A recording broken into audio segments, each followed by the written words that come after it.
Hello traders and welcome to another video review. Today is Tuesday, February 11th, 2025. Let's take a look. What do we have on the economic calendar for today?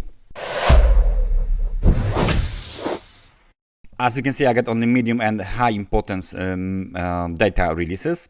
So what do we have here? BRC retail sales monitor from the UK was scheduled for release during the Asian session. Beats the expectations of 1.1% with the actual number of 2.5%. Actually, it's still lower than 3.1% last reading. NAB business confidence data from the Australia beats the previous number of -2, jumps to 4.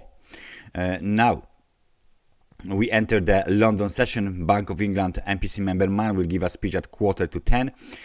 Then we have data from China, new loans at 11 o'clock. And then we smoothly goes to the US session. Bank of England Governor Bailey will give a speech at 1:15. Then we have building permits data from Canada scheduled for release at 2:30. Fed Chairman Jerome Powell will testify at 4 o'clock in the US. Then we got WASDE report at 6 o'clock. EIA short-term energy outlook is scheduled for release at 6 o'clock as well. ECB Schnabel will give a speech at 6 o'clock. And then we have free note auction at 7 o'clock. 9:30 there's FOMC member Williams speech. Then there's FOMC member Bowman speech. And at the end of the day, we got the API weekly crude oil stock data release. So you can see the situation here is not very concerning. We got only two very important events. Fed chairman testify at 4 o'clock. ECB short-term energy outlook release at 6 o'clock. So otherwise, the calendar is pretty average. So without any further ado, let's go to the technical part. We start with euro dollar. This is 30-minute chart of the euro dollar. Let's switch to the 4-hour because this 4-hour chart is showing us that the bulls failed to break above 1.0346 and went lower with the local low at 1.0293, and we are trading very close to this level. So since the beginning of the new trading week, it's only Tuesday, but we don't see any signs of a rally on the euro dollar. The euro is being sold across the board. Well, maybe not that aggressively, but pretty nice situation here was spotted on this chart. Euro dollar coming a little bit lower.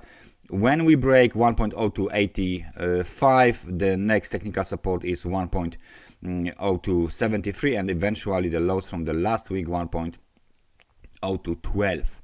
Momentum is negative 39 points, and it's still hovering around this level. So we are waiting for a breakout on the euro dollar. If there isn't any, then we will see what we can do about it. Let's take a look at the US dollar to the Canadian dollar. That's a very interesting development here. We got a very nice breakout back up towards 1.4791, almost 1.48 in the beginning of the last week, and then we have a very big red candle to the downside back inside the consolidation. We are the technical support is 1.4260, of course. So we will manage to market like this, and from the upside we got some kind of a resistance at 1.4484. So we are still trading above the 100 periods moving average on a daily time frame chart. However, this situation here begs the question whether there's very strong sell-off is actually something that the bulls should be afraid of, because it looks like the recent movement to the upside might have been completed here. The one that started on the September last year might have been completed here at 1.4791 with this big rejection of the 1.48 level. So any breakout below this technical support 1.4260 is bearish. Next target would be the 100 periods moving average on the US dollar to the Canadian dollar. If we speak about this market, let's speak about, of course, crude oil. Let me just switch to the 4-hour chart. There you go.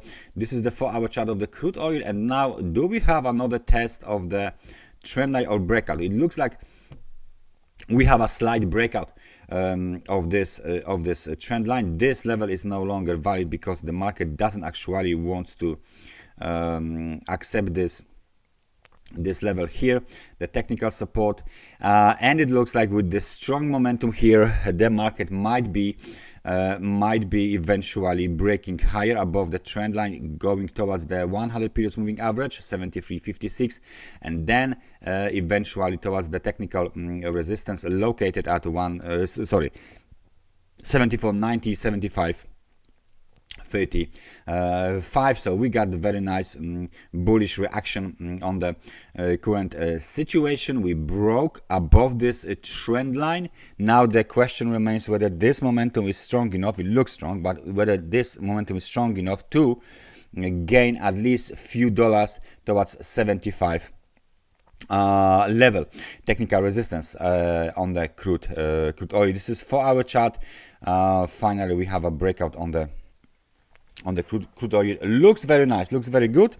Of course, we need to adjust our technical support, and the support will be the low from the February 6th. So this level here, 70.43, is the new technical support, local technical support. So it's kind of a weak one. Nevertheless, it's still here. Let's see what the crude oil will eventually do. Now we got the euro dollar, we got USD. Okay, now Bitcoin, I guess. And please take a look at the situation on the Bitcoin. It doesn't actually looks good. It doesn't actually looks, but either because nothing is going on here on the Bitcoin. Completely nothing is going on since this last dip towards the demand zone. Remember, this is our swing of reference. Last impulsive cycle to the upside with the new all-time high.